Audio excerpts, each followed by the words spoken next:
وذكر فإن الذكرى تنفع المؤمنين. My brothers and sisters in Islam, there is no doubt that every obligatory prayer we pray, there are shortcomings in that prayer. No one can ever guarantee that he prayed an obligatory prayer 100% according to what Allah Azza wa Jal wanted from him. So as a result, there is a problem.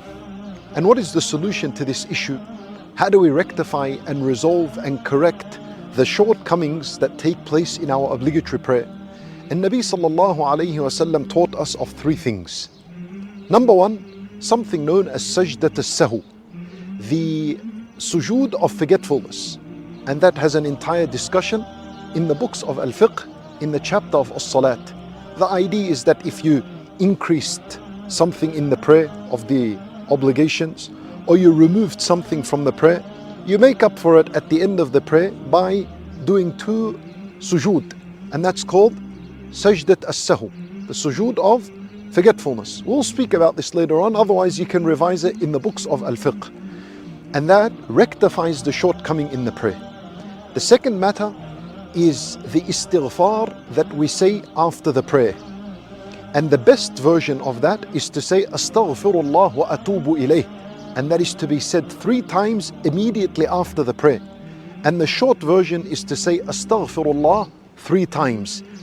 The ulama rahimahumullah, they said that this istighfar, seeking Allah's forgiveness after the obligatory prayer, is for the shortcomings that took place in the obligatory prayer. So you're asking Allah Azza wa Jal that He rectify the shortcomings that took place in your obligatory prayer.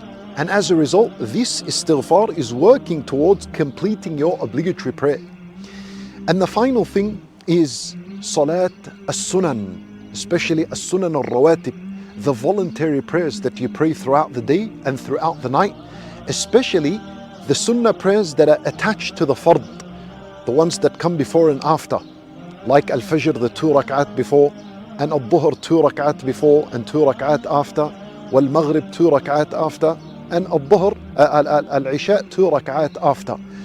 These sunan prayers, sunan al-rawatib, and generally the voluntary prayers of the day and the night, the purpose is that they rectify the shortcomings that took place in the obligatory prayers. And Nabi sallallahu alayhi wa sallam, he says on the day of judgment that when the servant, the believer, is held to account for his prayers, for his obligatory prayers, if they are missing, if there is shortcomings in this, he asks the angels, and he knows. He says to them, "Unzuru, hal li'abdi min salati tatawwu'?" He says, look into his record. Does he have any voluntary prayers? If there is voluntary prayers, they are added to his obligatory prayers, and his obligatory prayers become complete, and he is granted success on the day of judgment. Allahu Akbar. Even this is the idea. It is good for you to know that every salat of obligatory prayer we pray, there are shortcomings and there are faults in it. How do we fix them? Depends. Could be sajdat as-sahu, if that is required, al-istighfar after the prayer, and the voluntary prayers that you pray throughout the day and throughout the night. So focus, my brothers and sisters in Islam, on your obligatory prayer first and foremost, because this is what Allah Azza wa Jal loves, and this is what He obligated. He only obligated them because He loves them, and He wants the servants and the believers to pray them and to focus on them. And then for the shortcomings, you make istighfar, you pray your sunan, and hopefully your prayer issue would be resolved on the day of judgment. Wallahu a'lam. We ask Allah Azza wa Jal to accept from us. Wa sallallahu wa sallam wa baraka ala nabiyyina Muhammad wa ala alihi wa sahbihi ajma'een.